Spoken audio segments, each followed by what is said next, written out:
Okay, hold on a second, Keisha. Just let me ask Ronald exactly what's going on, because it takes two to tango, and I need to hear his side of the story. So she's driving me insane.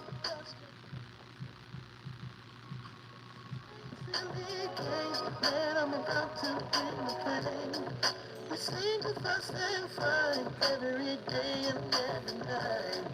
Please give some advice so we can see the light. See the light.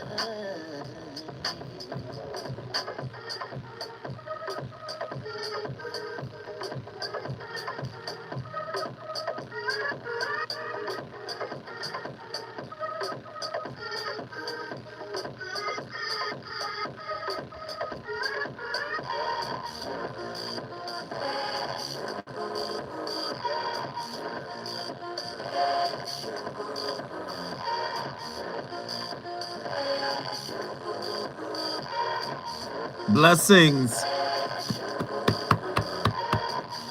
Odara. Alaje.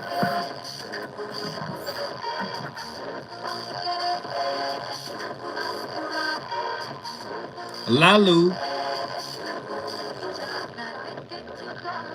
The messenger of Arumila. Search first, gatekeeper. He's a fighter, shapeshifter, and he'll protect your home to chase away evil forces. So long as you bring the offerings. I am a witness, I testify.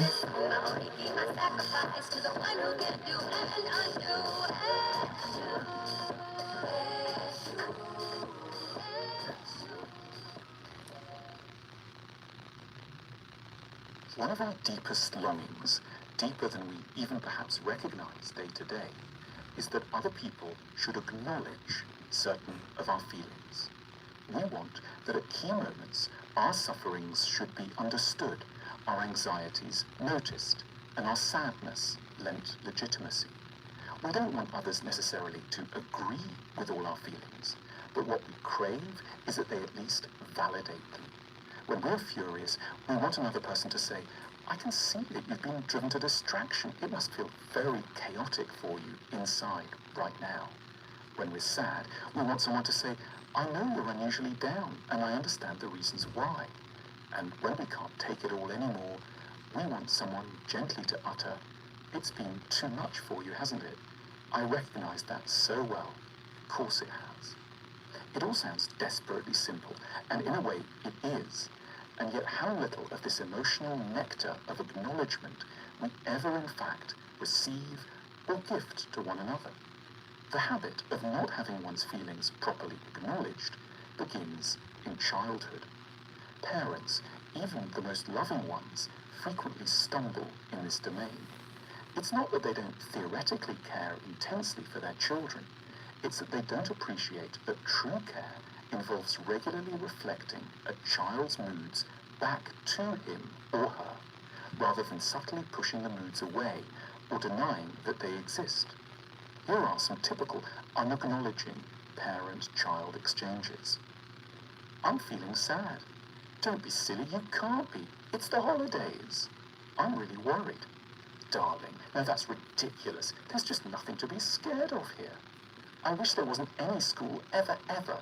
Don't be so silly. You know we have to leave the house by 8 o'clock in the morning. How different things might go, and what a different sort of adult the child would have a chance to grow into if such dialogues were only slightly tweaked. If, for example, the parent could say, it's weird, isn't it, how it's possible to be sad at the oddest of times, even on a lovely beach holiday? Or, I can see you're scared. That wind really is fierce out there.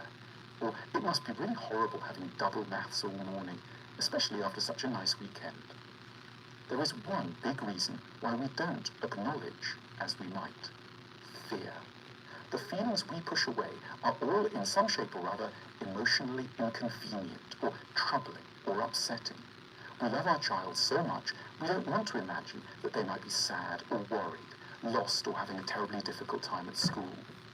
Furthermore, we may operate with a background view that acknowledging a difficult feeling will make it far worse than it actually is. It will mean fostering it unduly or giving way to it entirely. We fear that if we give a bit of unbiased mirroring to our child, we might be encouraging them to grow cataclysmically depressive, unfeasibly timid, or manically resistant to authority. What we're missing is that... Oh, Lord, we about to get started with another one. Did you know that video, that clip we just played, explained why you look for who you look for in a relationship? You look for what you didn't get. Oh my goodness. Oh, that was heavy. Weren't properly acknowledged or properly seen when you were a child.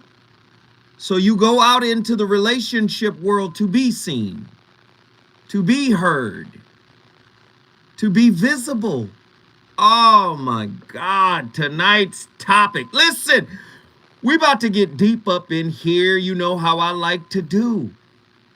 Metaphorically speaking, I look for the politically correct term. And the politically correct term is disability. Right? If you have a maladaptive attachment style, you have an intimate disability. Woo! Oh, Lord. Oh, if you have a combative communication style that you modeled from your home as a child, or an avoidant communication style, you have an intimate disability. You should apply for disability at work, because right off rip, you got issues, right? If you engage in infidelity out of fear or out of some desire to be seen or acknowledged as, sexually powerful, that's an intimate disability. If you lack confidence, that's an intimate disability. All the bad behaviors that you modeled in your early childhood that you carry into your relationships, intimate disability. Unrealistic expectations, intimate disability. Woo! Like I said, maladaptive attachment styles, intimate disability. Fear of intimacy, intimate disability. Fear of being alone, intimate disability. Ooh. If the love is always unequal in the relationship, somebody is suffering from an intimate disability. Tonight's topic: coping with intimate disabilities. Are you relationally disabled? Why does your significant other feel unseen and unheard in your presence? Why does my partner make me feel invisible? 1-800-920-1580. Get to your phone lines. We're going to have a real one tonight. What exactly is intimacy anorexia? What to do if you are feeling unheard in a relationship? Not feeling heard in a relationship, what are the causes? 1-800-920-1580. We got a national discussion getting ready to take off. If you want to bring your city in the building, all you got to do is call me at 1-800-920-1580. Do you feel unseen, unheard, unacknowledged, unappreciated in your relationships? Why is that? I want to know. Agree or disagree? Invisibility on the other hand, refers to feeling unnoticed, overlooked, or undervalued within your marriage/relationships. It can manifest in various ways, such as your opinions and needs are constantly being disregarded, or a lack of acknowledgement or appreciation for your contributions. Maybe you started off in the relationship as a bad person or as a person with issues. Maybe not a bad person, just a person with issues. And you started to grow up. The relationship started to grow you up spiritually and you began to change and evolve, but your partner wants to hold on to who you were in the beginning, right? That you can feel invisible from that. When you feel invisible, it can erode your sense of self-worth and lead to a diminished sense of importance in the relationship. 1-800-920-1580. Get to your phone lines. This is a national conversation. No judgment zone. If you want to talk about it, so do I. True or false? Ultimately, not feeling heard in a relationship is the result of your partner simply not listening or appearing to not listen to you when you share your feelings or concern. Are you the invisible partner in your intimate relationship? Is your partner suffering from an intimate disability? Are they blind to how you feel? Are they deaf to your expressions and what you want to say, to your voice? Are they deaf to your voice? Oh, this is going to be heavy.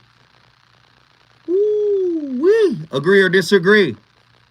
Listening to your partner requires being present in a relationship. And there are several reasons that can explain why your partner doesn't seem to listen. Are you being heard or are you being tolerated? They can't wait till you finish. Oh God, have you considered the possibility that your partner may have their own unresolved emotional issues that prevent them from fully engaging in the relationship and truly hearing you? Could it be that your partner lacks the necessary communication skills to effectively listen and understand your perspective? Is it possible that your partner is preoccupied with their own thoughts, feelings, worries, or concerns, making it exceedingly difficult for them to fully focus on you and your needs? 1-800-920-1580. Get to your phone lines. I want to talk to you. I want to talk to you. I want to talk to you. Have you explored the idea that your partner may have a fear of intimacy or vulnerability, which causes them to shut down and not fully engage in conversations? When I come forward, the voice of reason on a Tuesday done started a fire. Are y'all ready to get involved? I hope so. When we come forward, let's talk about it. The reasons that we're here, the reasons that we fear, our feelings.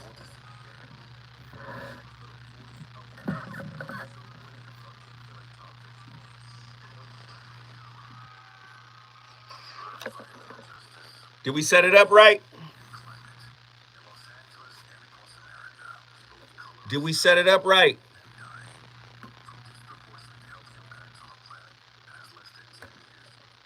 Did we set up the topic effectively?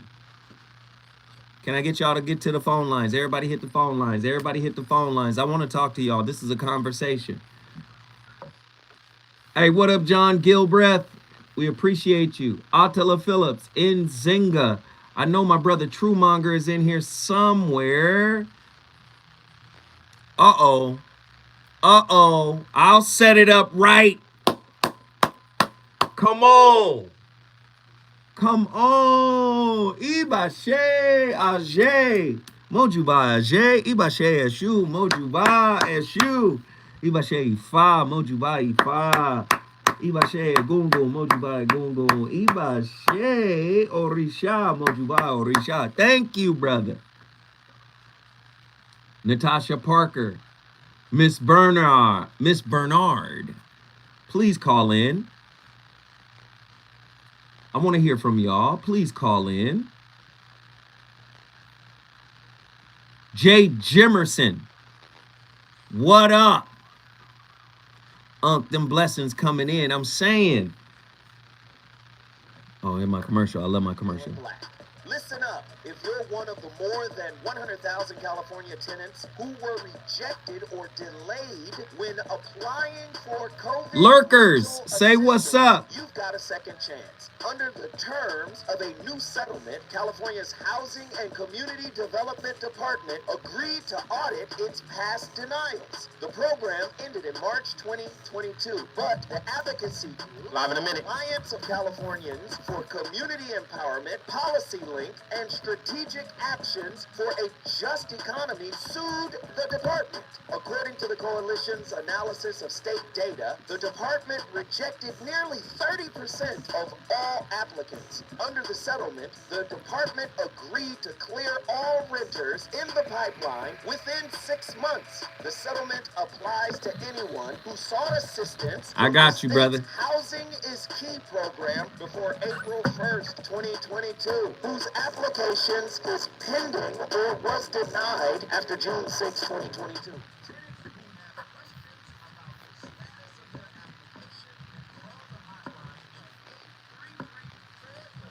Hit that like button. Come on. Let's share this video. The world got to know about this. Lurkers, say what's up.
I'm the co-owner and creator of the Personal Development School. This is your daily breakthrough video, and in this video, I want to chat with you about fearful avoidance, anxious, preoccupied, and even dismissive avoidant attachment styles, and feeling unseen, unheard, and misunderstood. So we're going to do sort of a deep dive into these core wounds themselves and where they can come from, and how the different attachment styles, just at a high level for this part, sort of respond to some of the different challenges they might have experienced in their early lives and in their past. They create this sort of pain point and them feeling that way, and also things that people might do to adapt to some of the pain they went through. They keep them that leave them feeling even further unseen, unheard, and misunderstood.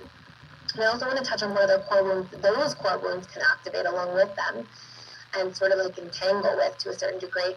And then I also want to chat with you about some strategies to work through these things. So stay tuned, we'll go through all these different things. Before I dive into all the content, I want to let you guys know we are still doing a sale to support our community during these uncertain times. I know there's a lot of challenges going on in the world right now, and so we're just trying to lend as much support as we can in different ways. So we have a coupon code. I will leave it in the video, like a little thing you can click on. And the coupon code is with you. It's all one word, and you can enter it as you go to sign up for a membership. It applies to 3-month, 6-month, and 12-month memberships, as well as single course purchases. And we have a really amazing supportive community in there. I'm like blown away and honestly like honored every they're answered in the other 2 webinars anyways, but the other 2 have some extra like content, a deep dive, workbooks, reprogramming, you name it. There's lots of this topic, can you create a video on it? So feel free to share your feedback or your needs, so I can basically support you guys in whatever way I possibly can from a distance. And thank you for being here and being a part of the community and staying tuned into some of this content. So let's talk about this. So I want to first start by talking about each attachment style and how they might feel unseen, unheard, misunderstood. So number one, anxious, preoccupied often feel, when they feel unseen or unheard, a lot of it usually comes out of inconsistency. They usually feel like they can get seen and heard when they're with people or connected to people, but it's when there's a separation, like a physical distance, that often anxious, preoccupied start feeling more unseen, unheard, or misunderstood. And part of the reason for this is that physical distance represents the trigger the subconscious mind is associated with that inconsistency, from usually some pain point in childhood. So let's say, for example, in childhood, or let's just say in early life, there was a connection to your caregivers, and then maybe they were really great at showing up and being present when they were there, but they were working a lot. In your adult life, the subconscious mind will associate that physical distance that you experience with your caregivers in early childhood with something that's very triggering in your adult life, because it reminds you of that distancing then that you couldn't control, felt unsafe because of, etc. And so this is the place that anxious, preoccupied are the most likely to be triggered by feeling unseen, unheard, or misunderstood. And they're quite common core wounds, but the deeper manifestation of this, which fearful avoidants often share with share with anxious, preoccupied specifically, is that when we are in a space of people pleasing, and this is coming up so much inside of the school in questions and all these different places, so I'm going to do a full course on strengthening your self-identity, and I'm going to put people pleasing into that. They go together hand in hand anyways, but it's going to be about these sorts of things specifically. So when it's just such an important topic, and when we feel this, let's say you have a pain point, okay? Let's say you're anxious, preoccupied, and Man, she was talking about me. I think I'm anxious, preoccupied. Boy, that physical distance be whooping my tail. Woo, Lord. That was heavy. I think that's my relationship disability. That's heavy, man. Coping with relationship disabilities. Your attachment style can be, if it's maladaptive, can be a type of relational disability. Wow. Yee, this is heavy. Uncovering the root causes. Exploring the complexities of relationship dynamics, understanding the feeling of being unseen and unheard. When we start delving into the root causes, we begin to delve into the emotional baggage that hinders communication. Recognizing the possibility of unresolved emotional issues in your partner that impede their ability to fully engage in the relationship. Understanding the role of communication skills and active listening and empathetic understanding, exploring the impact of preoccupations and distractions on your partner's ability to be present and attentive. Then there's the fear of intimacy, unraveling the walls that prevent genuine connection, examining the role of fear in shutting down and avoiding vulnerability in conversations. You guys hear me talk about it all the time. Relationship is a mirror. This is why the avoidant, preoccupied attachment style goes after or is attracted to, and vice versa, the dismissive avoidant. Oh, gosh. Our disabilities are soulmates. Our intimate disabilities are soulmates. And they want to get together so they can resolve their issue. Not you and not our issue, me and you. But the attachment style wants to resolve its issue.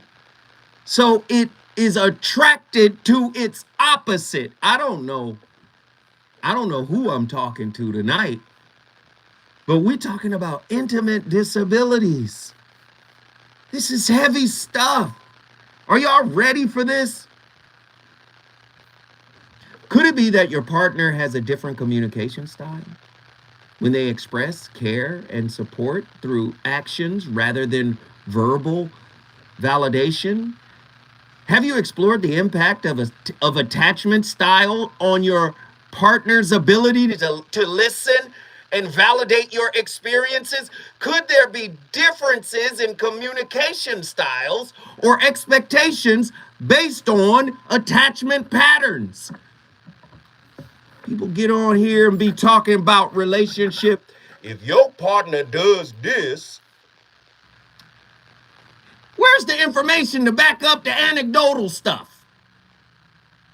Can we get to, I keep telling people, relationships are inherently spiritual, man.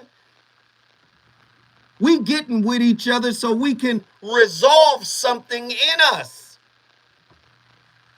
Gosh, I'm tired. I'm exhausted now. This lesson ain't gonna end because you tired. You listen, you can change relationships like you change drawers. Hopefully that's every day. But the lesson remains the same. You gonna get the lesson from somebody. Have you explored the impact of attachment styles on your partner's ability to listen and validate your experiences? Have you considered the possibility that your partner may have a different perception of what it means to be heard? And they may prioritize maintaining harmony over avoiding conflict over actively. Are y'all ready for this? When we come forward, we really gonna get to the phone lines and talk to our people. We got people in here right now all over the country. We're gonna get you in here. Let's get this national discussion cracking when we come forward.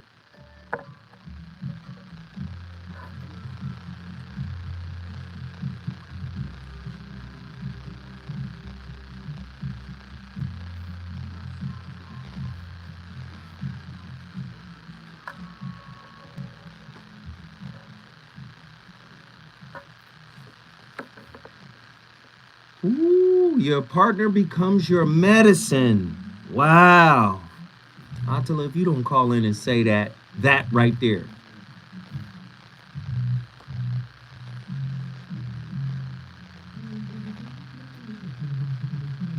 Man, this is, hey, for real though, like for real, or like on some real talk. Ain't nobody doing relationship talk like this, man. Ain't nobody doing it like this. Carlton Coleman, what up?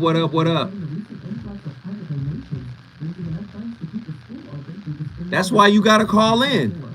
Hey, you guys, don't let John Gilbreth and Nzinga be the only one who hit that super chat. Listen, it works best when we all jump in. All right? It works best when we all jump in. When we do it as a collective. If you try to knock somebody out with a finger, unless you're Bruce Lee or a Shaolin monk, it ain't gonna happen. You need a fist, and we need a collective fist to hit that super chat. The super chat is the little $sign down at the bottom of the chat.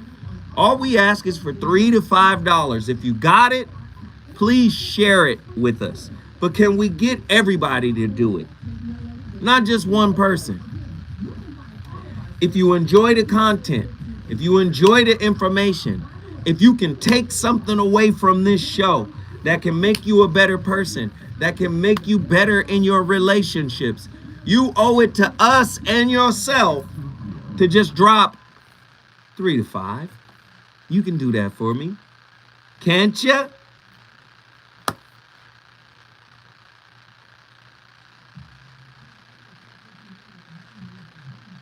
Can y'all do that for me?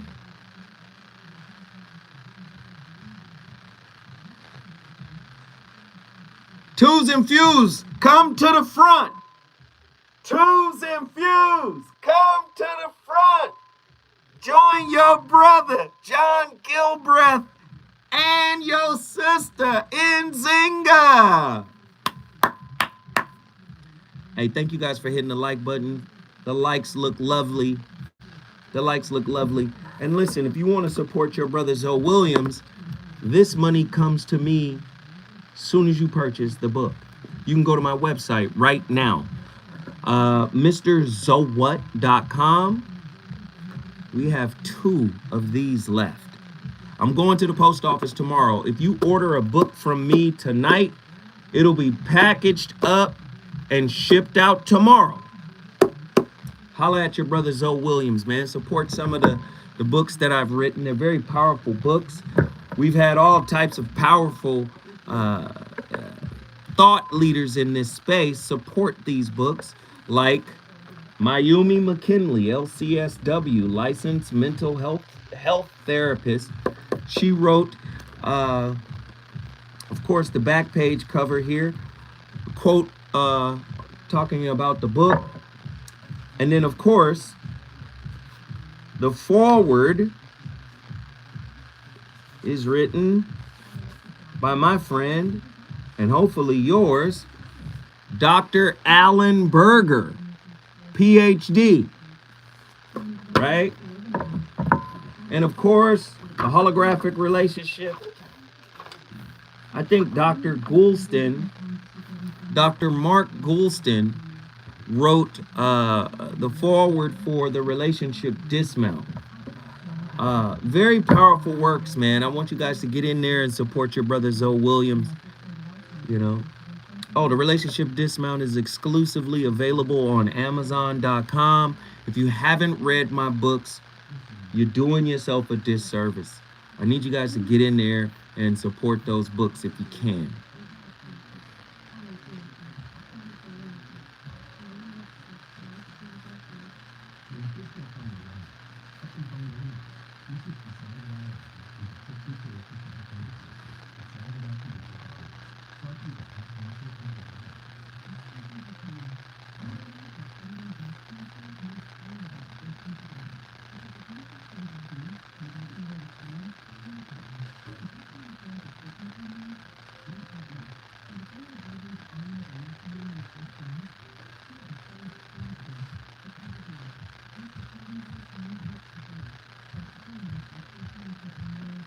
Y'all ready?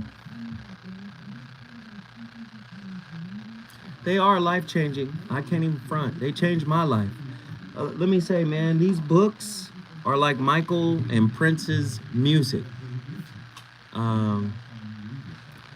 Reality. Hey, Michael Bradfield just bought one of the remaining holographic relationship books. Thank you, Michael Bradfield.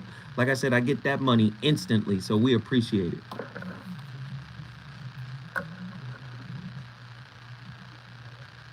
Thirty seconds.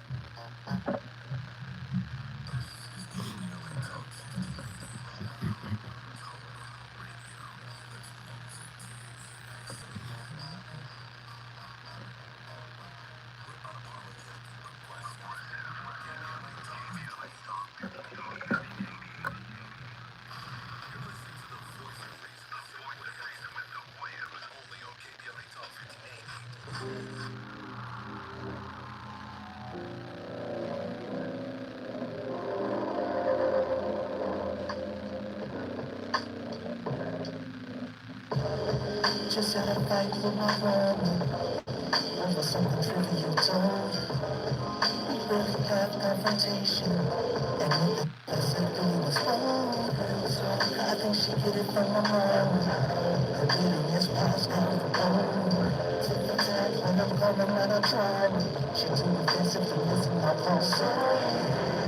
Look at me, I got problems. You got the type of place that I need. I couldn't get through from the emergency. They know it's holding up the time that I need.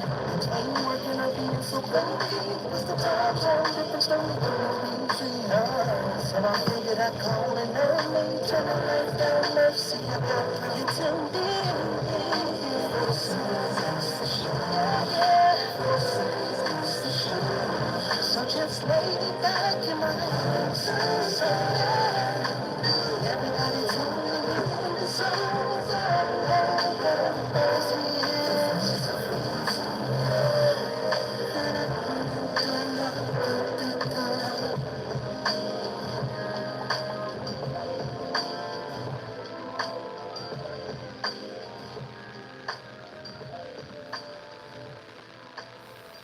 I'm Stacey Rockline, and I help people create deep, meaningful relationships and connections through healthy communication. Okay, so sometimes we're not being seen and heard because the other person doesn't have the right skills, right? They don't know how to listen well.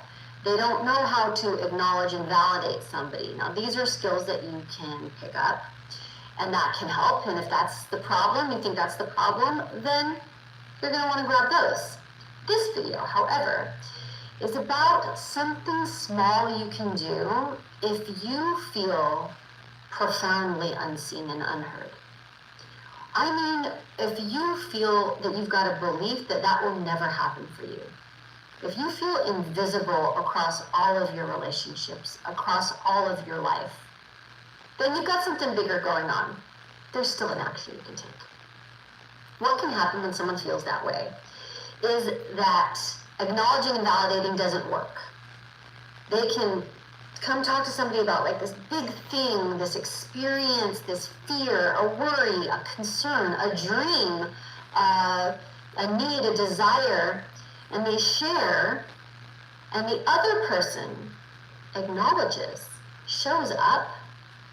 But if you're dealing with an internal limiting belief like that, you may not notice. So you don't notice that they do acknowledge you. You don't notice that they do show up. They do try to validate you. And so then you just keep going, double down, double down. And that person who's trying to acknowledge you and validate you, because you haven't acknowledged them, they start to go, oh, well, I don't know how to help this person. I don't know what to do in this situation. Then they start to retreat. Wow, the feeling of invisibility and not being heard in a relationship can have profound effect on one's sense of self-worth and emotional well-being. It is crucial to recognize that this experience may stem from a lack of emotional intimacy, a sense of not being understood or heard. Intimacy anorexia, a pattern of withholding emotional connection, can exacerbate these feelings. However, it is important to approach this issue with empathy and open communication, seeking to understand the underlying causes and working together to find solutions. Ultimately, healing and strengthening the relationship requires both partners to actively engage in the process of creating emotional intimacy and fostering a sense of being seen and heard. Easier said than done. We got callers on the line. They want to jump in. Michael from Chicago, get in here. Yo, how you doing? Man, I'm alive and well. Man, what are your thoughts on tonight's topic, my friend? Man, I was your first caller yesterday. I remember. Asking for some insight on my relationship. Yes, sir. Mm-hmm. I just wanted to call in, and I was showing accountability yesterday, and a couple people took that wrong, and I just wanted to call in and clear some things up, man, if I can. I mean, you can, but it's not necessary. You know why? Because you called to do what you needed to do. And it's none of their business, or what they think about it don't matter. You got what you needed too, didn't you? I did. All right then. So some strangers on the internet with opinions about your level of transparency matters not. You did something big. Right.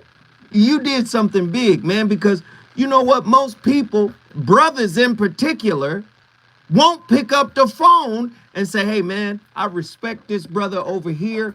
He flawed just like I am. He's working through this thing just like me. You know what? I trust this brother. Let me call this brother and reveal some things to him. You did that, man.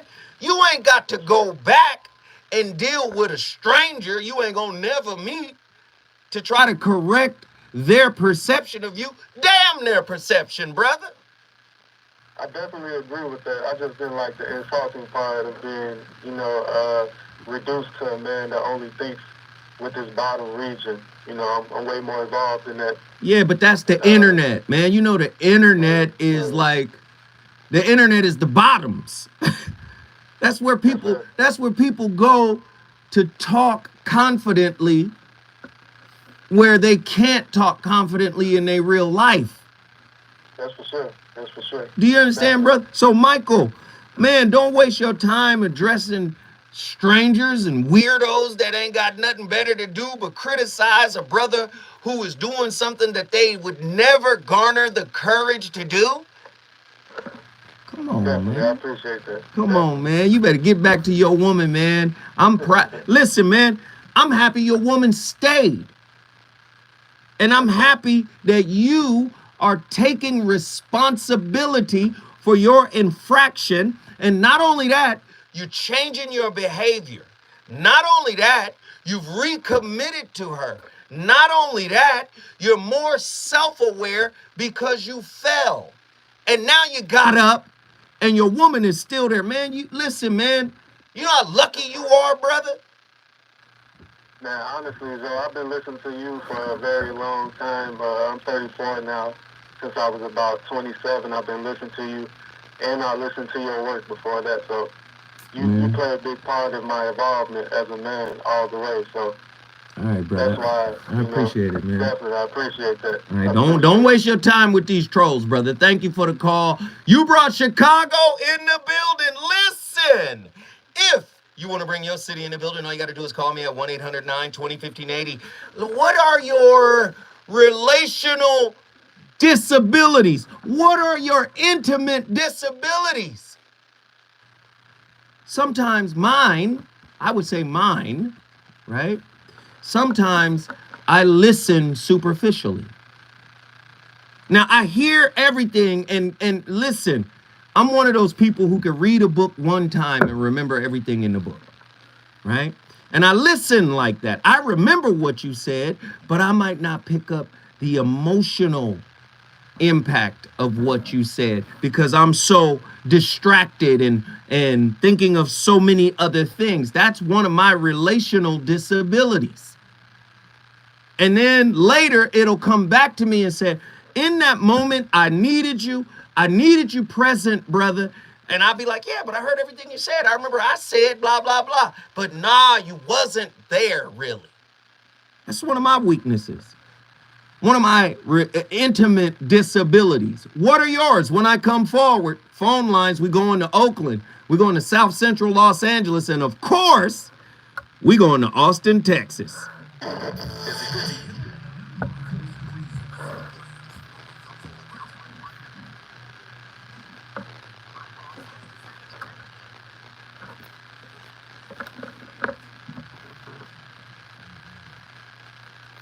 That's right. I heard them, but I didn't hear them. Come on, man. I like that.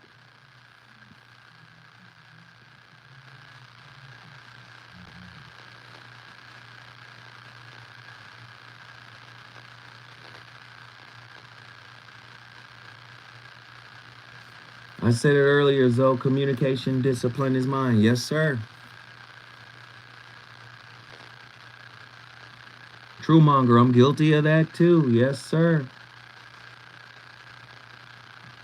Man, God be downloading these topics, man, just like he be downloading these books.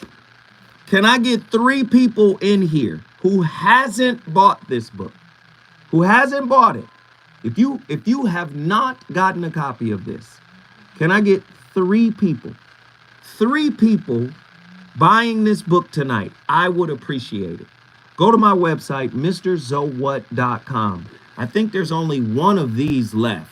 But if you guys can go to my website, only 3 people, 3 more book purchases, it would make my night. Can y'all do that for me? Go to mrzowhat.com and either choose the Shrouded Lighthouse, how to discover the silver lining in any situation shift, or the holographic relationship. If you guys could do that for me, I'll tell her, I know you got yours. I need 3 people who have never gone to my website, who have never read one of my books, Yeah, there's only one physical copy. After this, I'm turning this book over to Amazon.com. And if you buy tonight, it gets shipped out tomorrow. All right?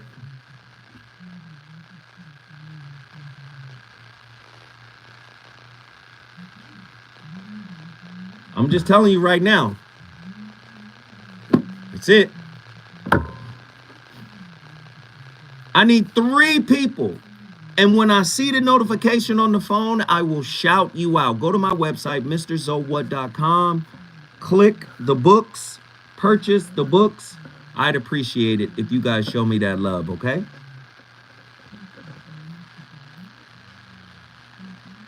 We lit tonight, right?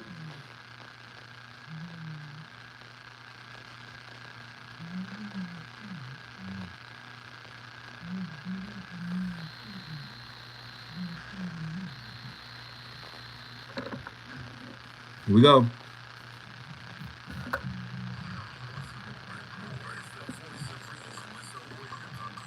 No clip.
It hurts only when I laugh.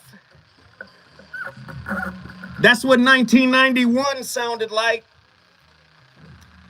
Legendary R&B group Troop. You ain't never heard that record. Such a vibe, man. We on fire tonight. We got a great topic. What are your relational or intimate disabilities? I guess mine is poor listening skills, man.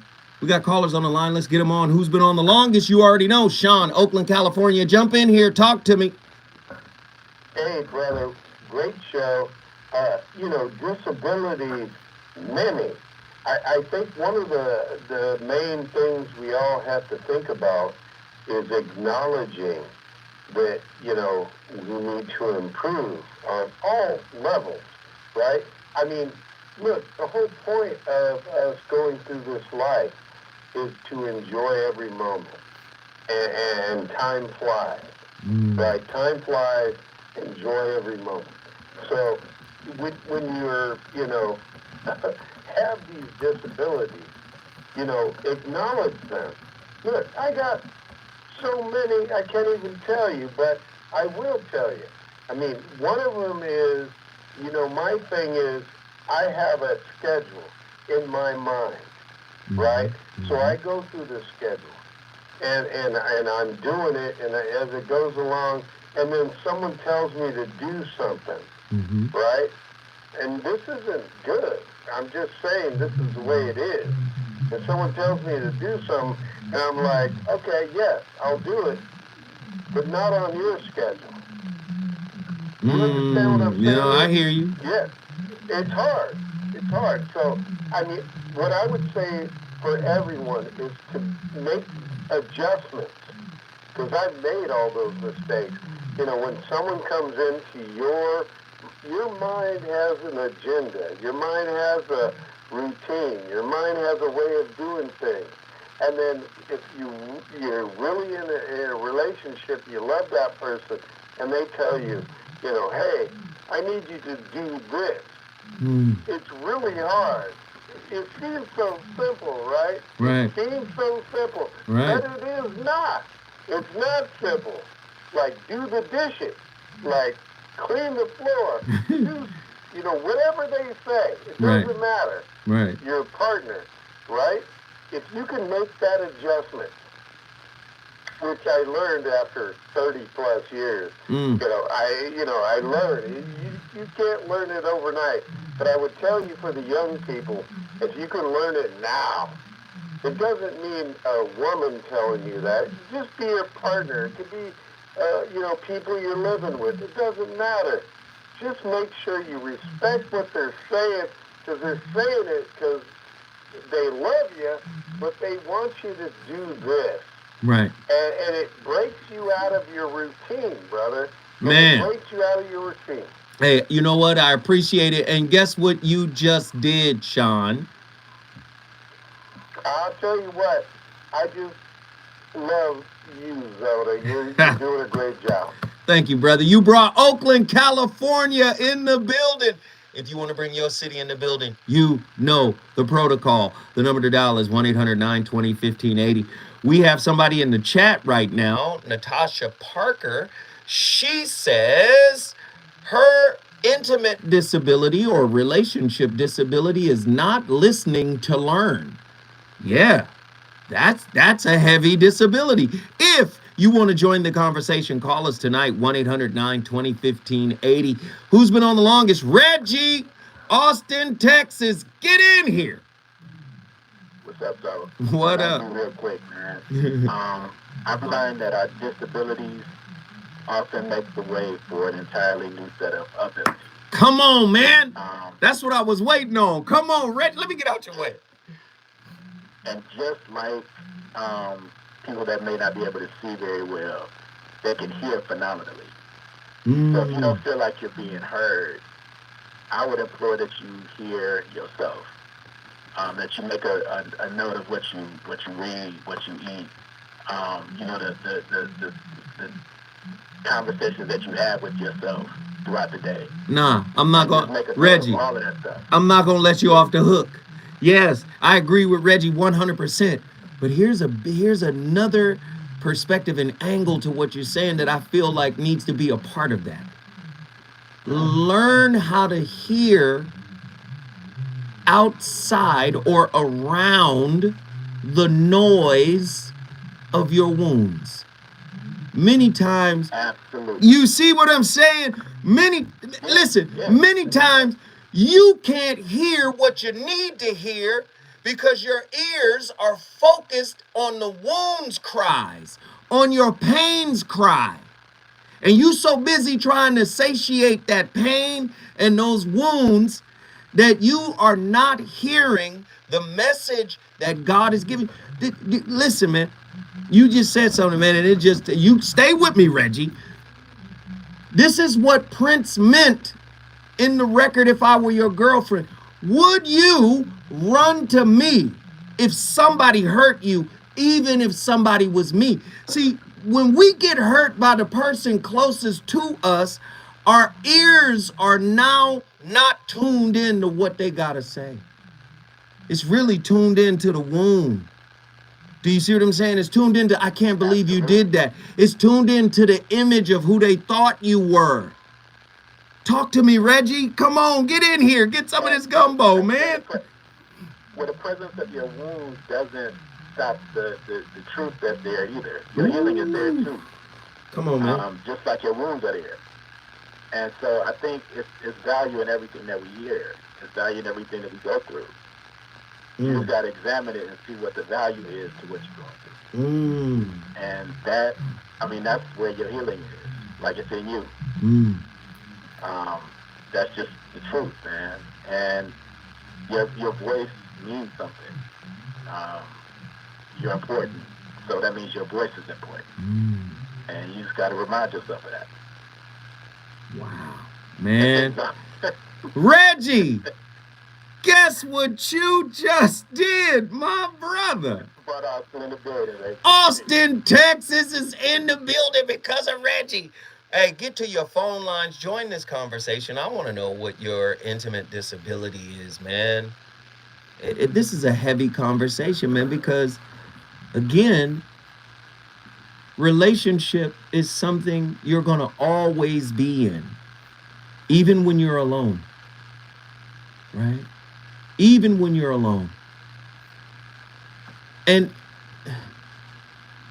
let me tell you some of the most gut-wrenching pain you can ever experience is to be in a relationship and feel distance and be alone and feel as if you're not being heard or appreciated or respected. Even when you're trying your best to grow up spiritually, you're trying your best to be accountable and change. So when you are listening to somebody completely, attentively, then you are listening not only to the words, but also to the feeling of what is being conveyed, to the whole of it, not just part of it. J. Krishnamurti. You knew come on now. You knew I had to get Krishnamurti in here. And then a lot of people don't want to hear this honest truth. Love may be the ultimate solution to all man's difficulties, problems, and travails. J. Krishnamurti. I ain't crazy when I'm talking about the higher level love. I'm not talking about kindergarten, Disneyland, cartoon, Saturday morning cartoon love. I'm talking about the higher level love, the mystics that existed time immemorial, always talked about a level of love that is so high that it is synonymous with God. We don't get to that because we become wound babysitters. We become pain parents.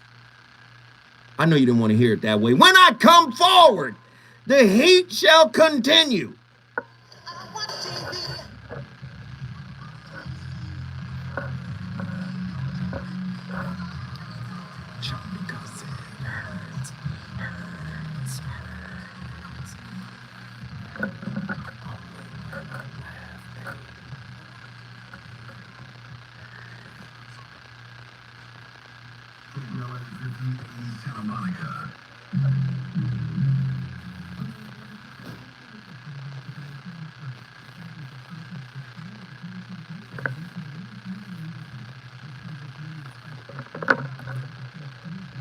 Yo, I hope you guys are enjoying tonight's show. I hope you guys are enjoying tonight's show. Are you guys enjoying it? Are we good?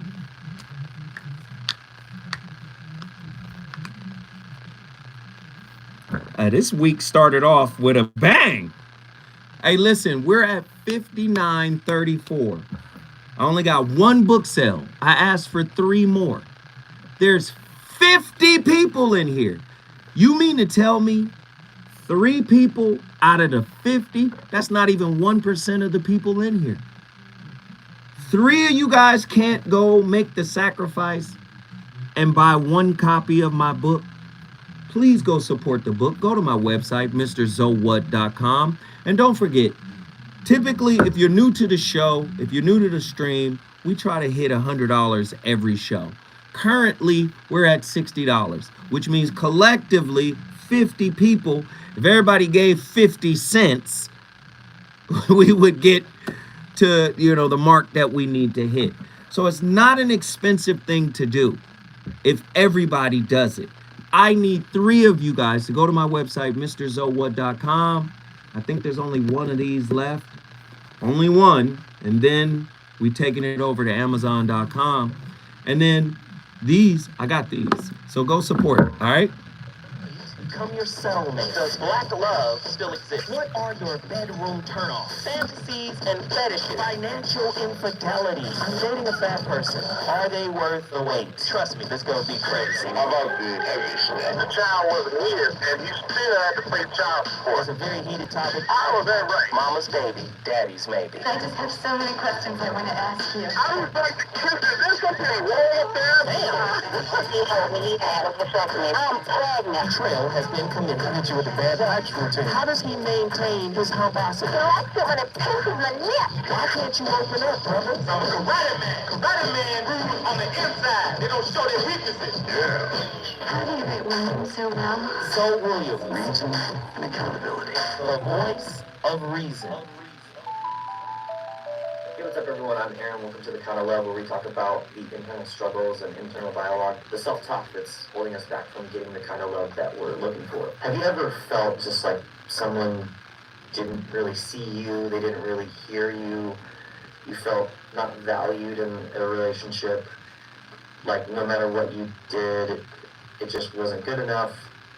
So what do you do in situations like that when you just are not getting the kind of love you're looking for? You know, I had a friend once where I thought I was being helpful and I was excited for his project that he was making, and I got a lot of resistance back. I got shut down a lot, and I was just really interested in why that kept happening, and I wanted to become aware of that. And so I just straight up asked him, you know, friend, what role do you want me to play in your project? Like, how do you see me as the biggest help in this project? And man, did I get a flood of judgments back from him. Well, Aaron, you do this, that, and the other. You always do this. Careful, by the way, for always sentences, or never sentences, right? Those are our, like, harshest, heaviest judgments. We hold people to their patterns. Anyways, I realized that I wasn't being helpful to him at all. In fact, I was actually being harmful to myself by playing this role that didn't really exist. And by asking him what role he wanted me to play in his project, I really got a sense of how he actually valued me. Like, he didn't really value me much at all. He kind of just wanted me to do grunt work. Man, oh man, a Shevitz. Tonight's topic, coping with intimate disabilities. And the reason why we, do this little play on words is real simple. Being unseen or feeling unseen in a relationship, that means your partner suffers from a type of intimate blindness. Being unheard in a relationship, that means your partner suffers from a type of intimate deafness. And like I said, the deepest hurt is to be in a relationship and feel single, right? And not only feel single, but feel alone and single. That's a powerful hurt. Tonight's topic, man, we were talking about intimate disabilities. If you want to bring yourself into this national conversation, all you got to do is call me at 1-800-920-1580. Relationships are complex and multifaceted, often requiring effective communication and active listening skills to thrive. However, it is not uncommon for one partner to feel unseen and unheard in the presence of their significant other. Tonight's topic, hour number 2, we aim to explore the potential reasons behind this unfortunate plight of the relationally disabled. I'm relationally disabled. So I'm not finna sit in here and make it seem like I'm the perfect specimen, because I'm not. By delving into various possibilities, we might be able to gain a deeper understanding of the underlying emotional issues, communication skills, personal preoccupations, fears, defense mechanisms, past experiences, coping mechanisms, power dynamics, and differing perceptions that may contribute to this phenomenon. One serious aspect that contributes to this phenomena is unresolved emotional issues. It is critical to consider the possibility that your partner may have their own unresolved issues emotionally, internally, that hinder their ability to fully engage in the relationship. These unresolved issues can create emotional barriers, preventing them from truly hearing and or seeing and or understanding your perception. All right? I want y'all to pay attention now.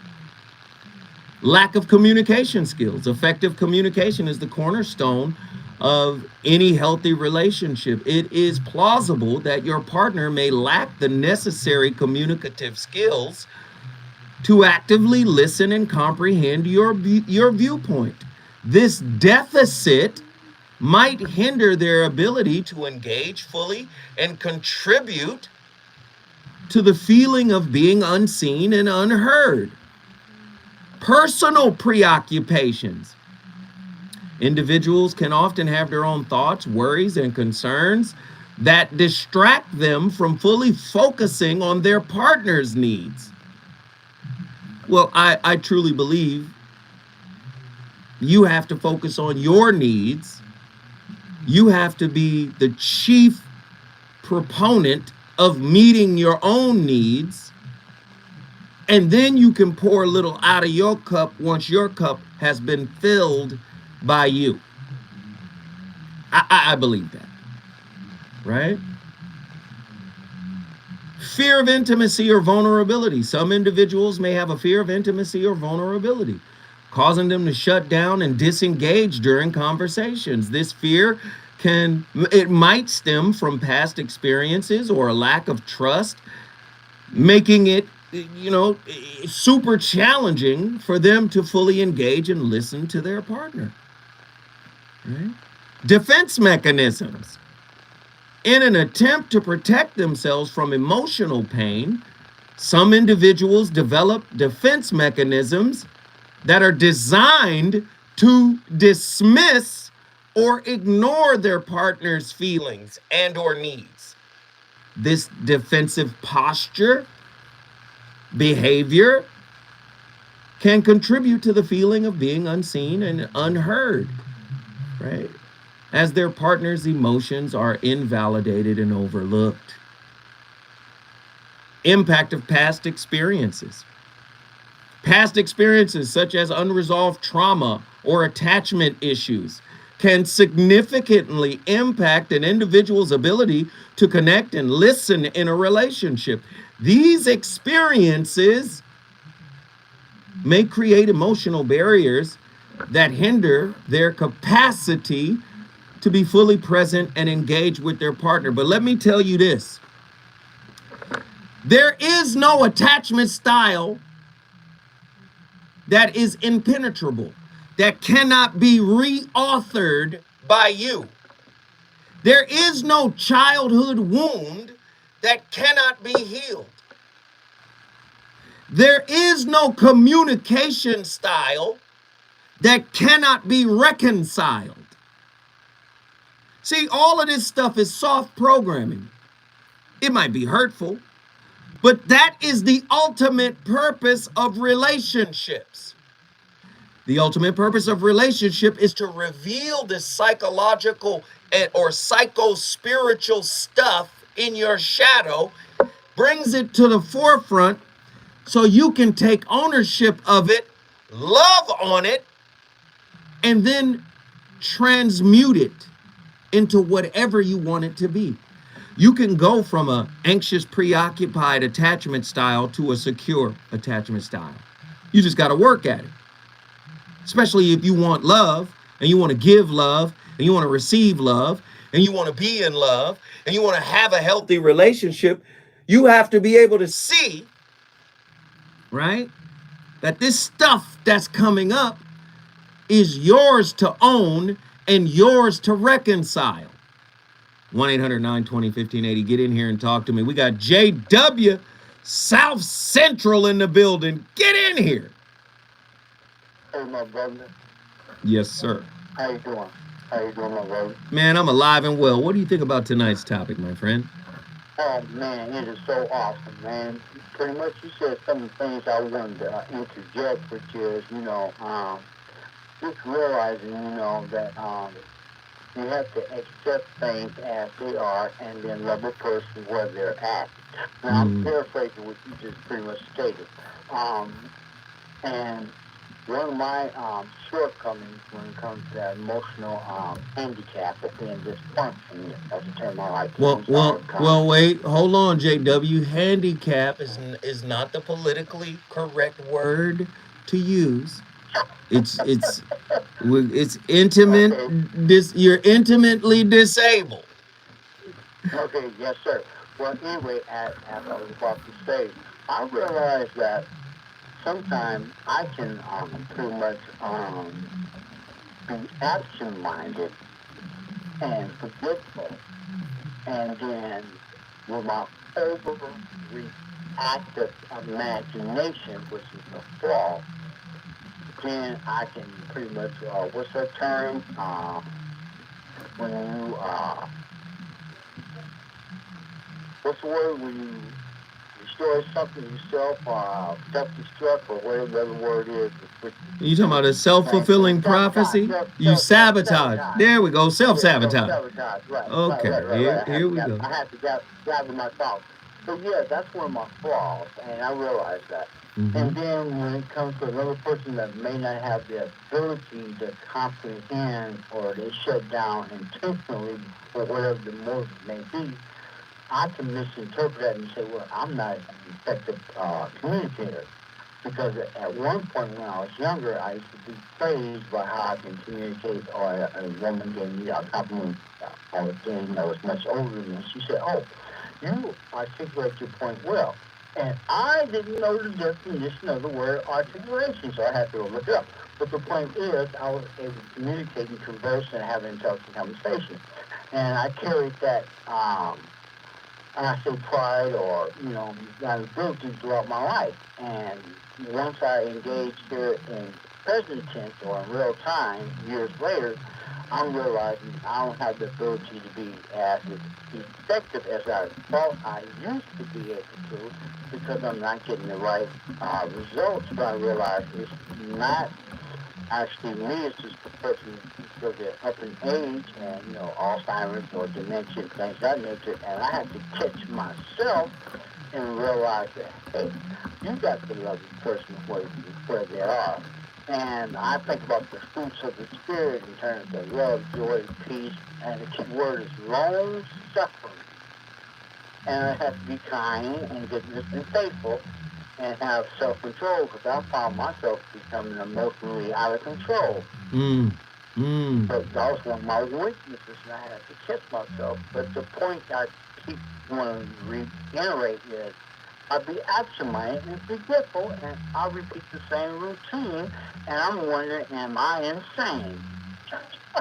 Well, I've been thinking, I've been meaning to ask you if you was insane, since the first time you called in. But guess what?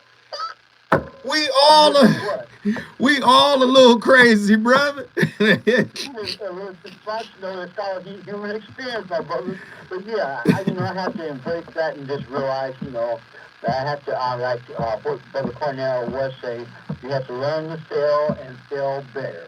That's right. The point. That's learn right. to fail and fail better. All right, my brother. Good night. Hey, wait a minute. Yes, sir. What Yes, sir. did you just do, JW? We're in South Central LA. That's right, LA in the building, South Central.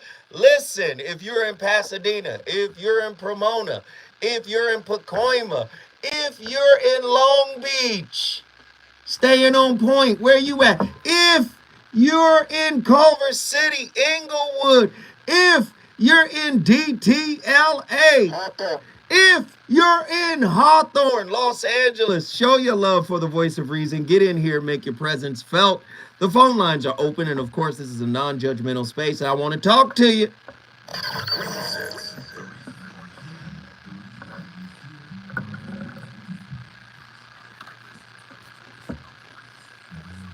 Are we cooking tonight?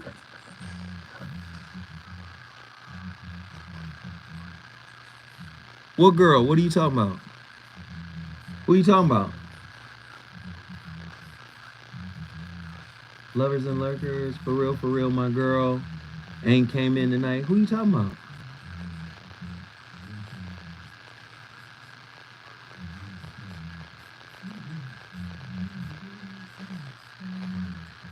Monique's journey. Thank you. Thank you. Thank you. Thank you. Thank you. Monique's journey. We appreciate you. You're always here. You're always showing love.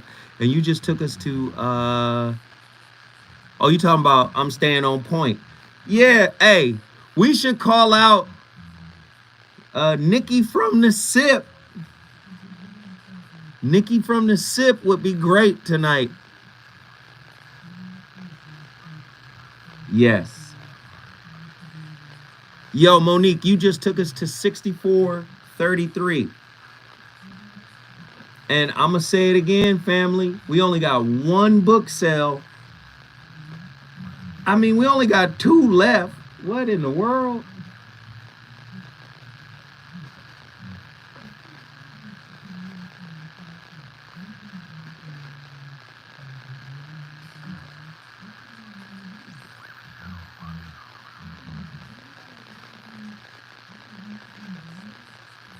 Let's see. Let's see. Yeah, we only got 1 book sale.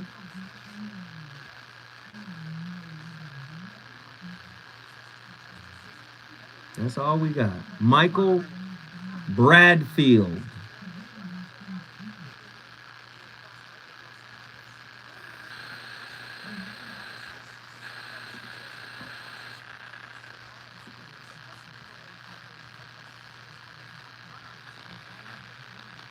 Monique, thank you. I think because I said I get this money instantaneously if you guys buy my book, I think that's the reason I can't get 3 people out of the 44 people. I think that's what it is. I just asked for 3 books to be sold. We sold 1. All we need is 2 more people to jump in here and get a copy. Truemonger. So all 46 of y'all. Hey, I need callers though. We don't have any callers. So people who were wanting to call in, now's the time.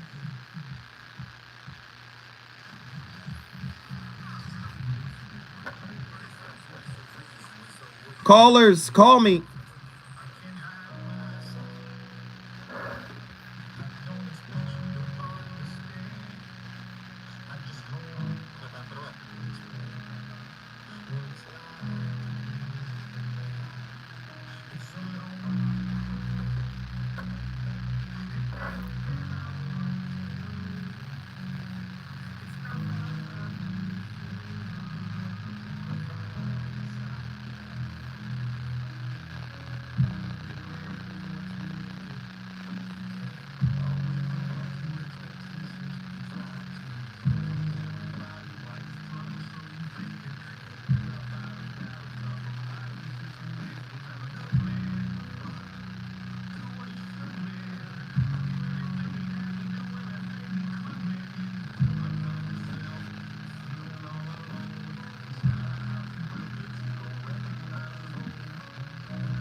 Presents 6 warning signs your emotional needs are not met in a relationship.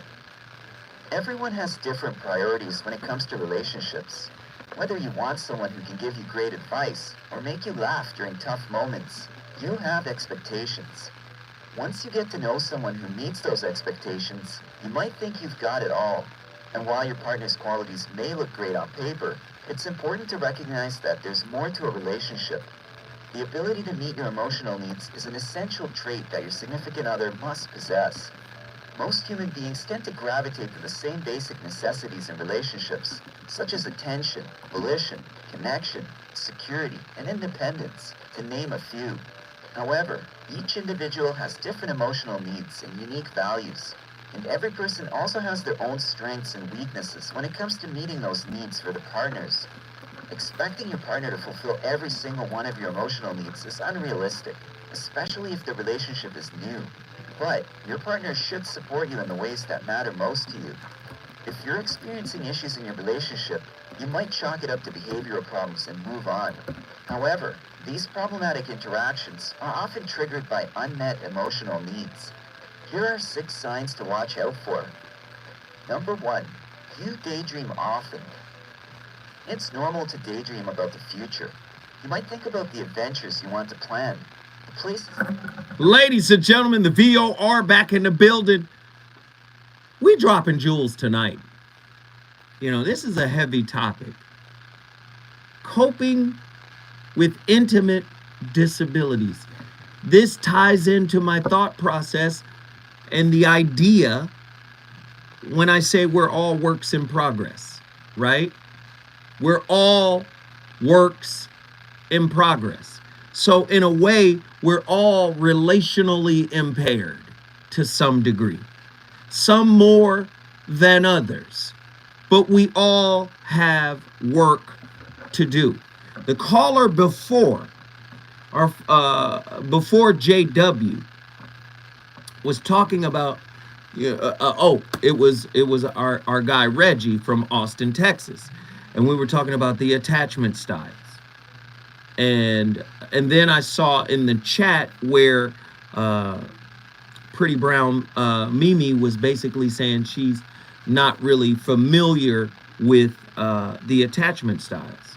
So there are 4 basic attachment styles, but I think there's sub-levels to those attachment styles, and I don't see them as monolithic. I don't see like, oh, you're this attachment. I think you kind of shift in and out of all of these styles, in my opinion.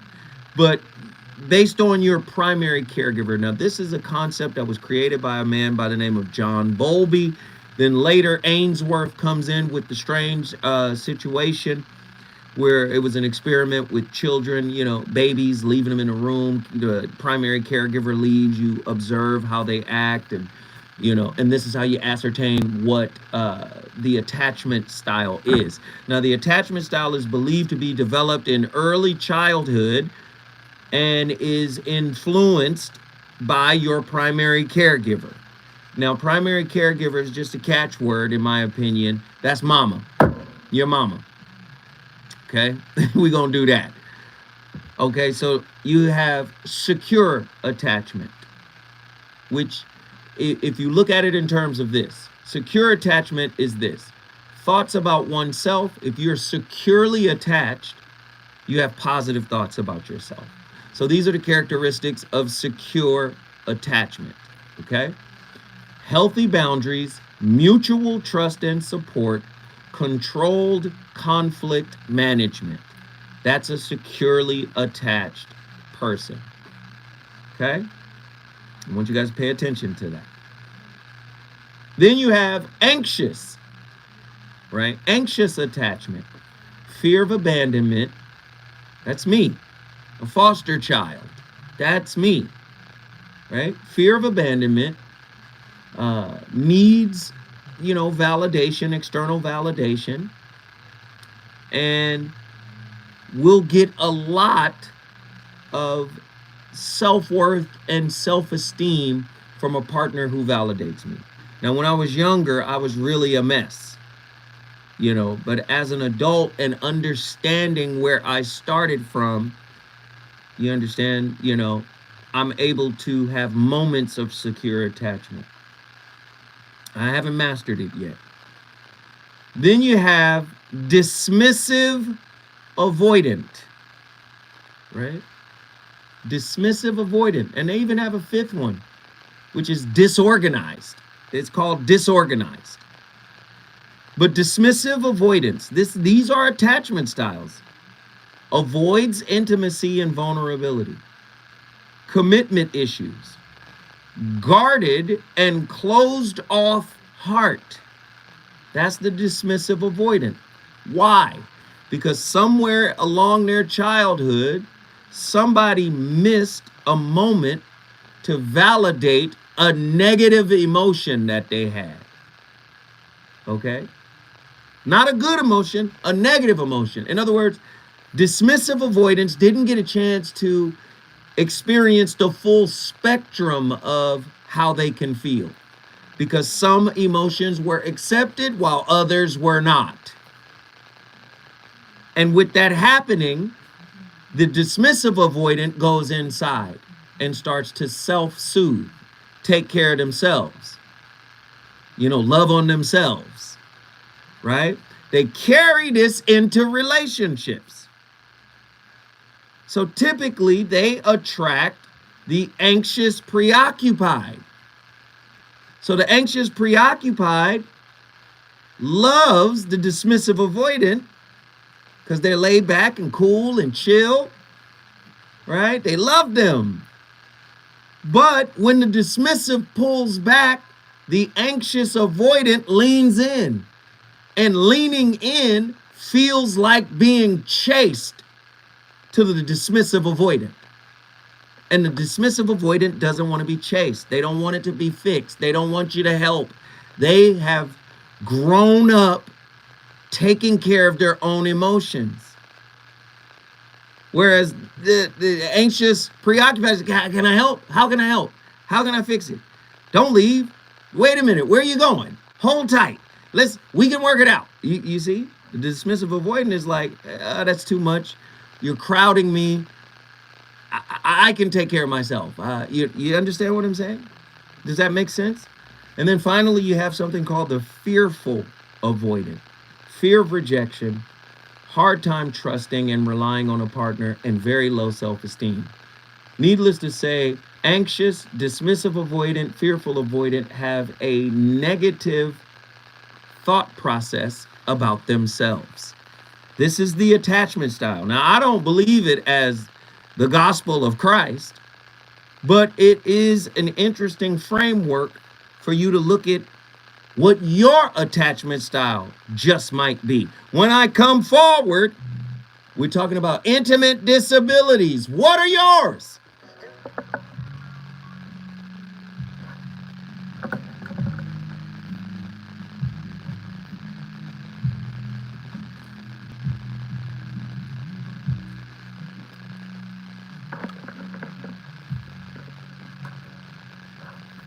Yo, I hope the information is hidden right. I hope the information is good. I hope the information is hidden right.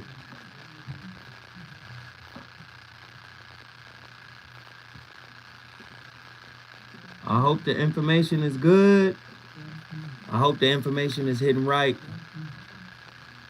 And guess what? This show is damn near over.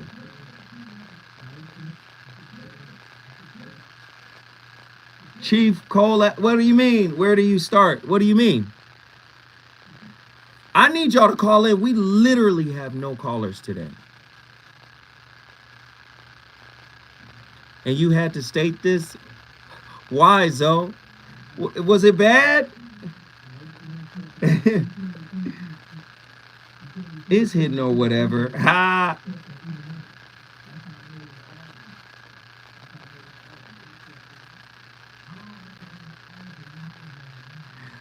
Talk to me, John. What's the issue? You should call in.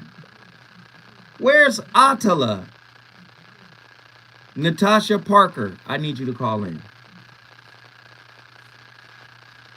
Natasha, call in.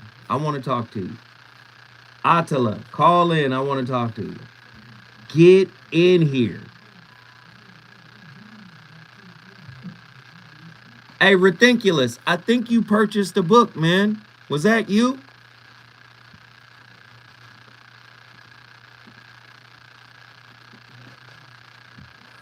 All right, look, we got 2 book sales.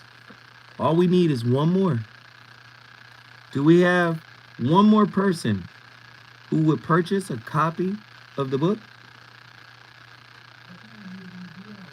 The Shrouded Lighthouse? Do we have one person out of 46? One person out of 46 who hasn't purchased this book, who hasn't purchased any books from me? Is there one person in here who likes this information. That's right. I saw it, man. Thank you, brother. Thank you. Ridiculous did get, I think, one of the last copies. I think Truemonger was right. I had 2 copies. Ridiculous got one of the last 2 copies of The Holographic Relationship. And then my new book, The Shrouded Lighthouse. We need one more book sale. We got 2 book sales during tonight. We need one more.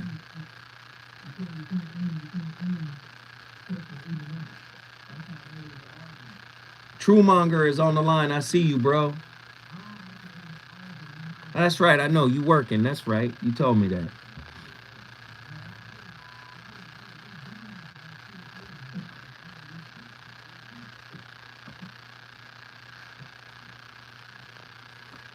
India RE always sounds good, but I get it. Zoe isn't a big fan. Wow.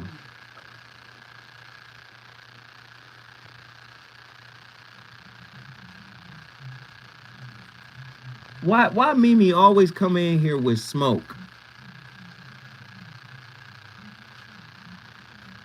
Mimi always come with smoke. We got one caller on the line, so you guys don't feel like calling? All right, I'll talk.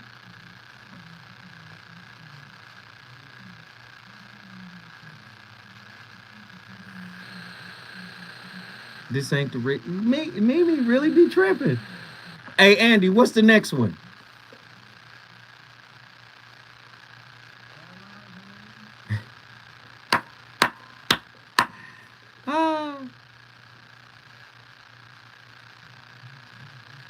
One more book, MrZoWhat.com. We just need one more book sale to make our quota of 3 books tonight. That was my quota. Can we get 3 books sold? He don't like the earthy girlies. That's funny. That's comedy. He don't like the earthy girlies. They don't come on until the last one though, because we got the drop coming up on this one. Right? Yeah. Hey, no worries. That is comedy. He don't like the earthy girlies. It's funny.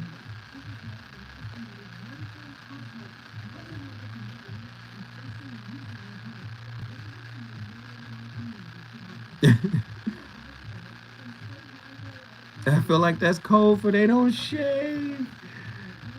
That's funny.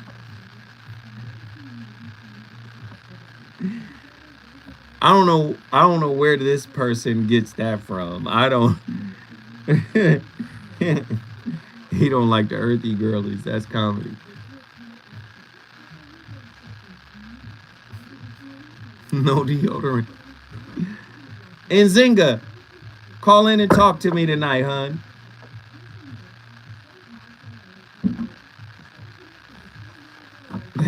That's comedy.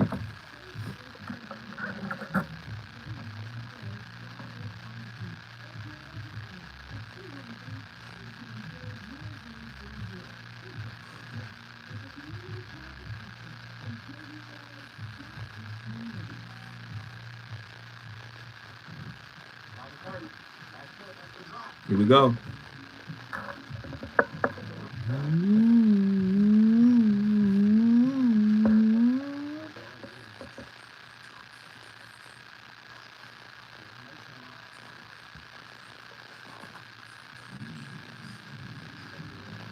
Greg Scott. They better be drinking chlorophyll. It's funny.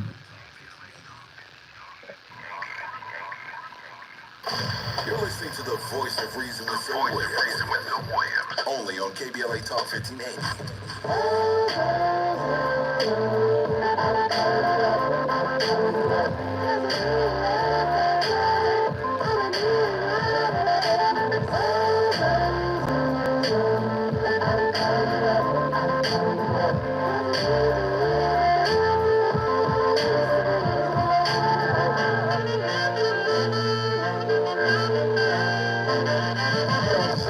So I got this 2-time shit. Who got her revenge from when I I was on my 2 times hit. And even when I tried to correct it, she couldn't get past how she was disrespected. Neglected my effort, a phone with no trust. Pretty games and affairs that be tearing us up. When things are picture perfect, is it really worth it? I have an idea, but I need help to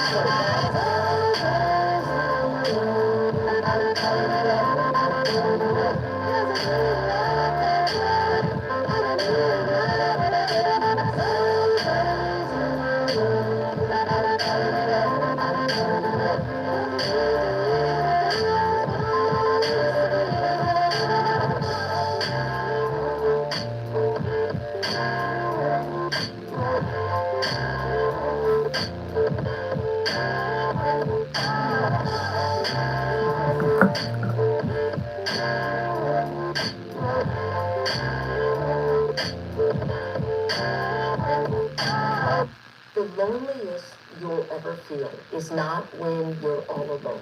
It's when you're in a relationship, but there's loneliness in the relationship. So you feel like you're in that relationship alone.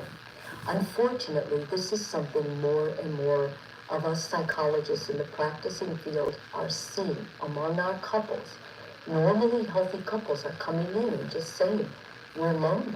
We just feel like, we're not connected. We're not able to be there for each other. We're awkward when we're together. There's nothing to say. Sometimes our partner is terse or aggressive toward us. And I just feel alone in this marriage. Now make no mistake, loneliness is universal. And everybody feels lonely sometimes.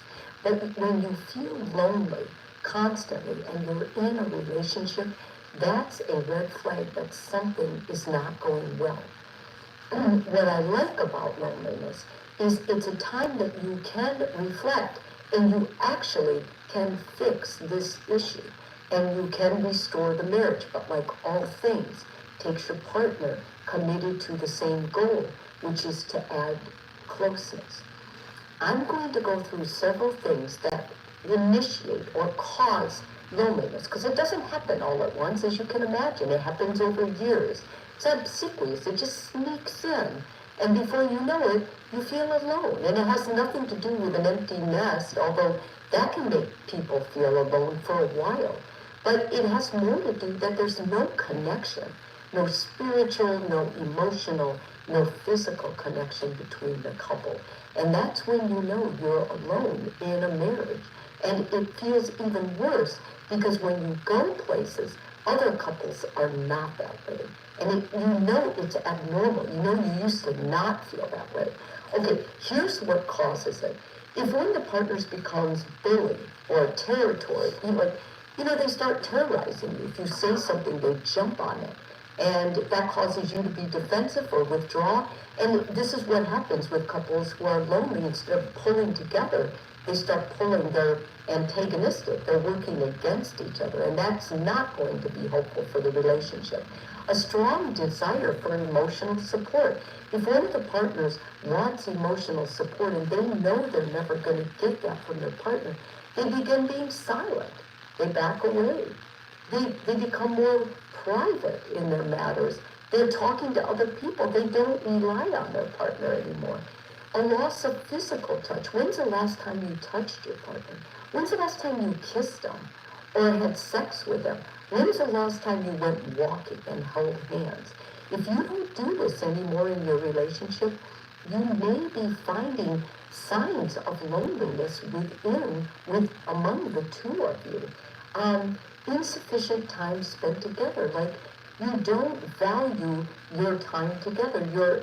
Something's always first. There's a time schedule, and if your partner and you do have a date, you're looking at your watch like, I gotta get home and I gotta get these reports in, or I gotta finish this project. Today's the last day of the month. If you find that you're putting other things in front of your partner, then you can almost bet your partner's going to start feeling lonely and alone in this relationship. Ooh, relationship disabilities. Wow. This topic got real deep real quick, didn't it? She was cooking. What was her name? Mary Jo Rapidney.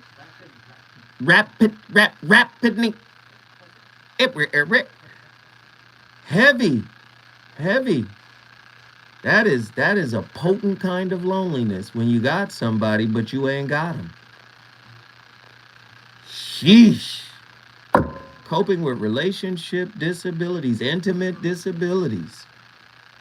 You could feel lonely by not being heard or having a sense of not being seen.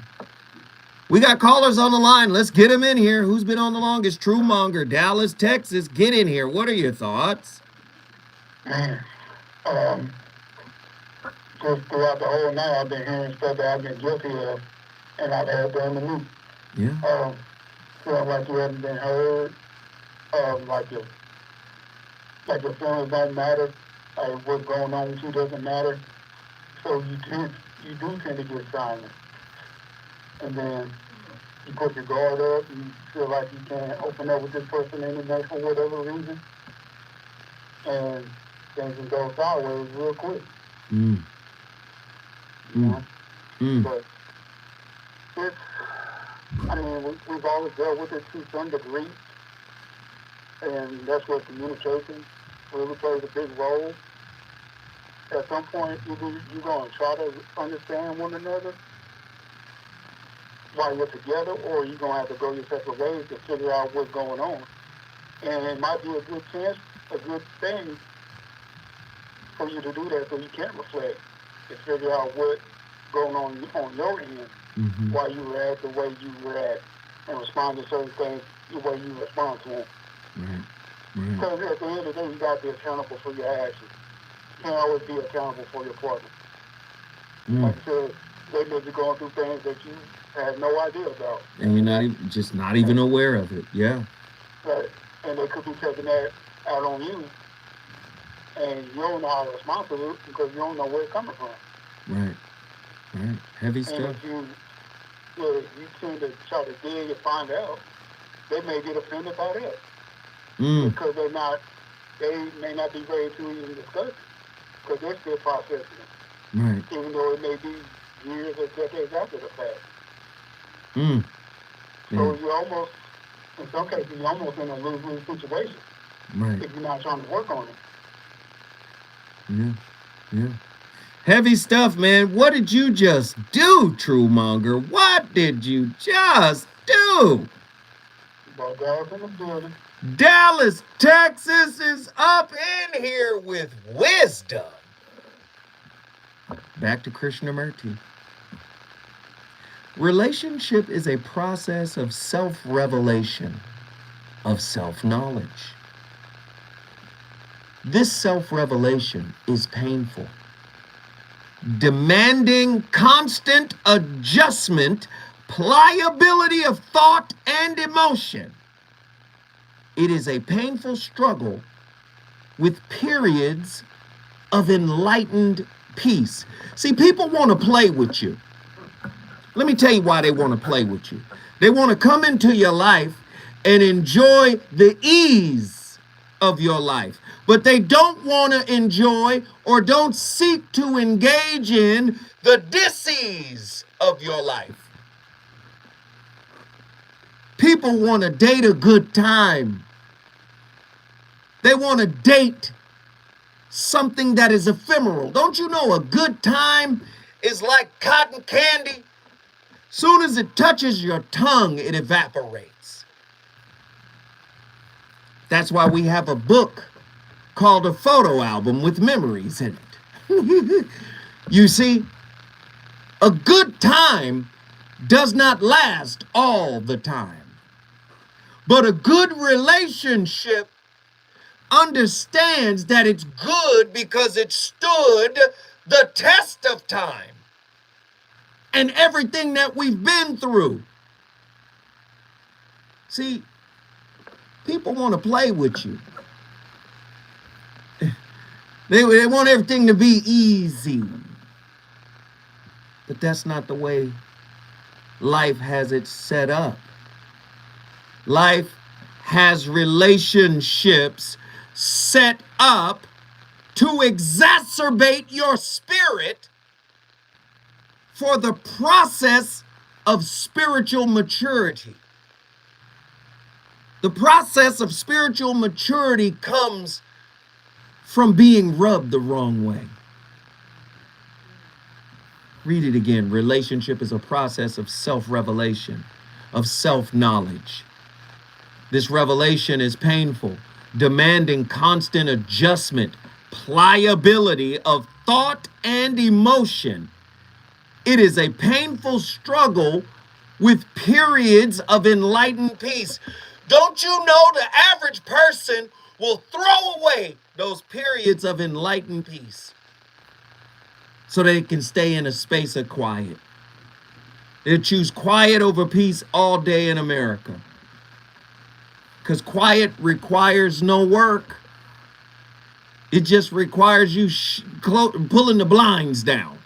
It requires you turning the lights off. When we come forward, I'm going to Houston, Texas. Texas is in the building. Let's do it.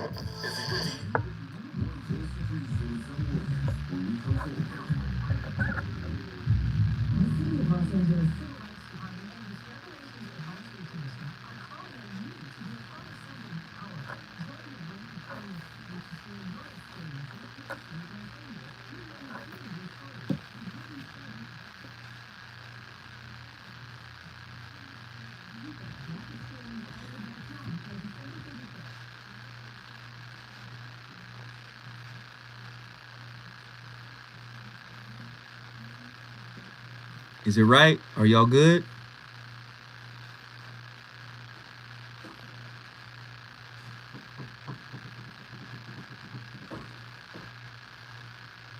Is it right?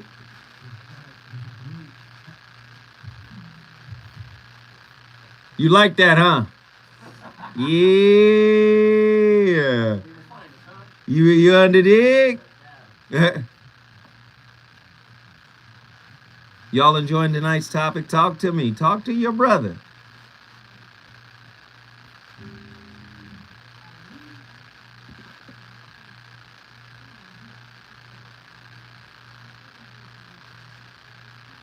Pearls only become the prize after buffeting.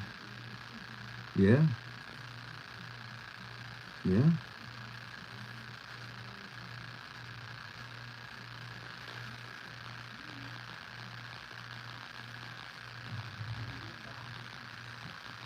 And the show flew.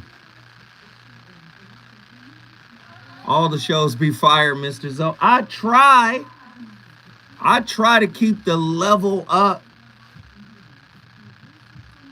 Hey, and listen, I don't even have a topic for tomorrow. I didn't have a topic for today until I got into the cigar lounge and sat down and cleared my mind, and then it popped in.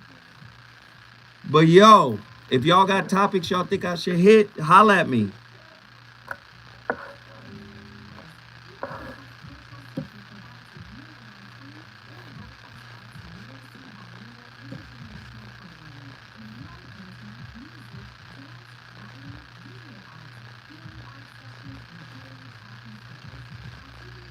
Yeah. $64.33, John. That's where we are. I didn't want to say anything else about it. I didn't want to say nothing else.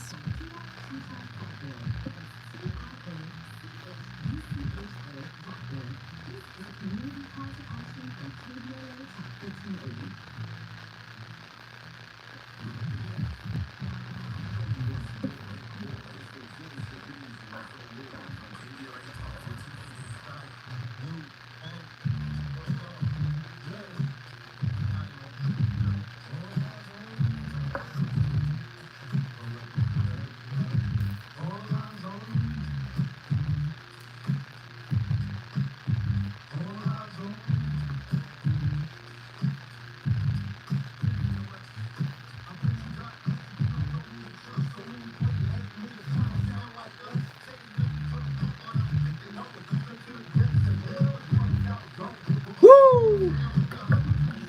Classic Tupac, All Eyes on Me. Ladies and gentlemen, the voice of reason back in the building. Heavy topic tonight, man. I hope I'm stretching your perspectives, man. You know, coping with intimate disabilities. What's yours? I said mine is not listening attentively enough. That's my relational disability.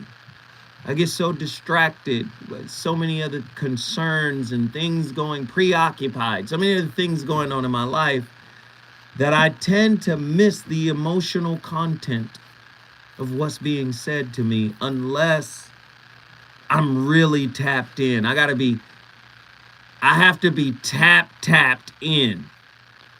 And, you know, it takes me a minute to get to that place because, you know, part of me is very guarded and it takes me a minute to get vulnerable and share. Attila from Houston, Texas, get in here and give us your thoughts on this topic as we wrap. What's going on, Unc? How are you? I'm good. I'm hanging in there. All right. And you? How are you? Oh, I'm good. I'm well. I'm a little tired, but you know I was listening. You call my Unc. Yeah. Yes, sir. But I wanted to kind of add something to when they're speaking about being lonely while you're in the relationship. Mm-hmm.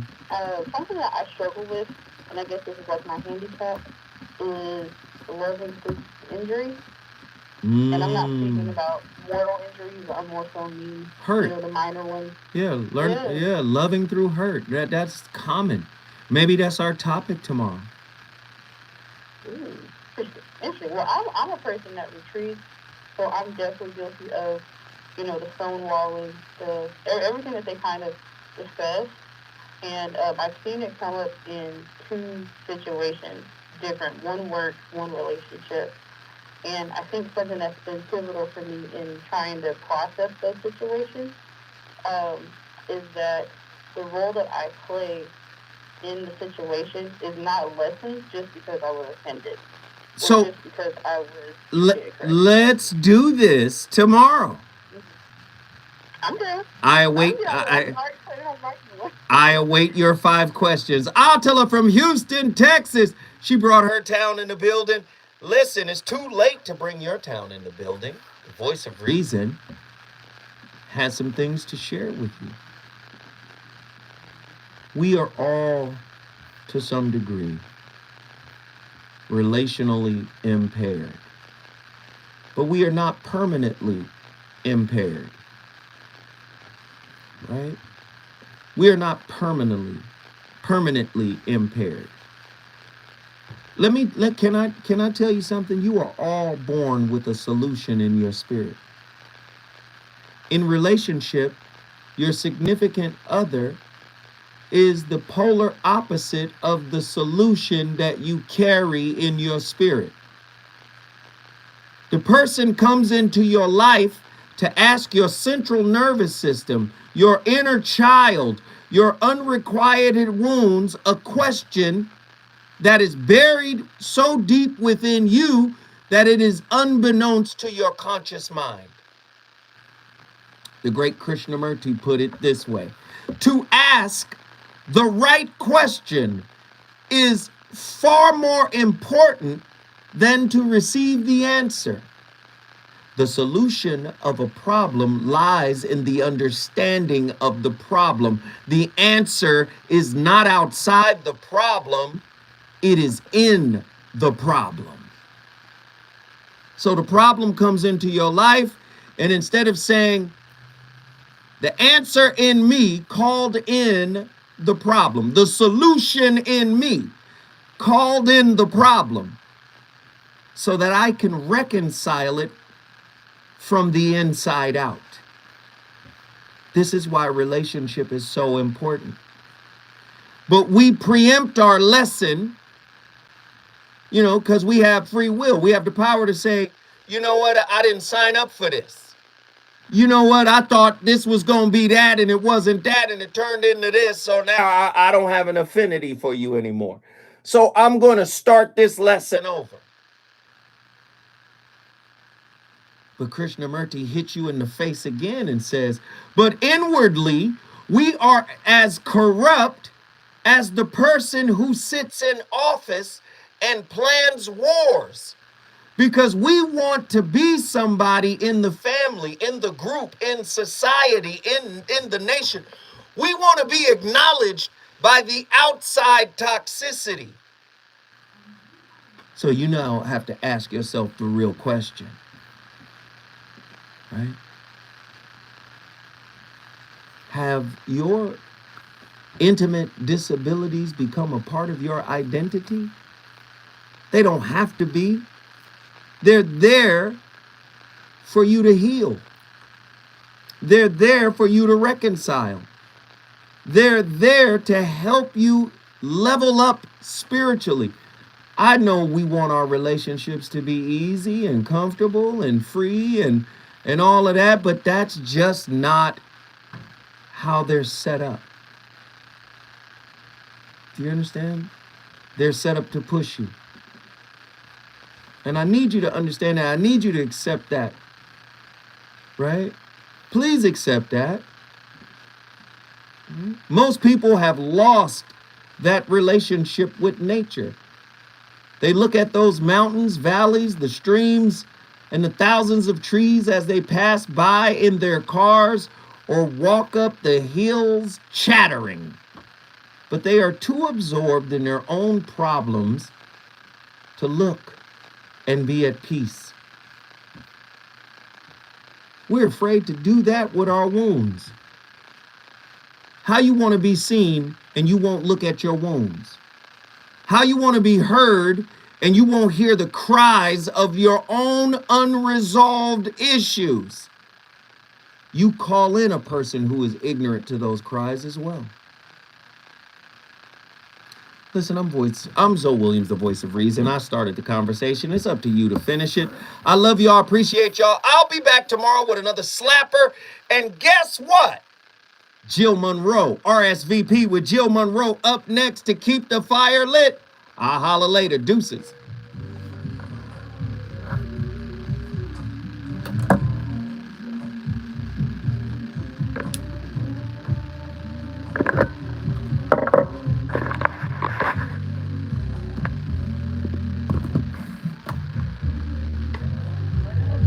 Appreciate y'all. What up, Jill? How are you? I hope you guys enjoyed the show. Thank you guys for supporting. Thank you guys for being here with me. I appreciate y'all. I'm out. Deuces.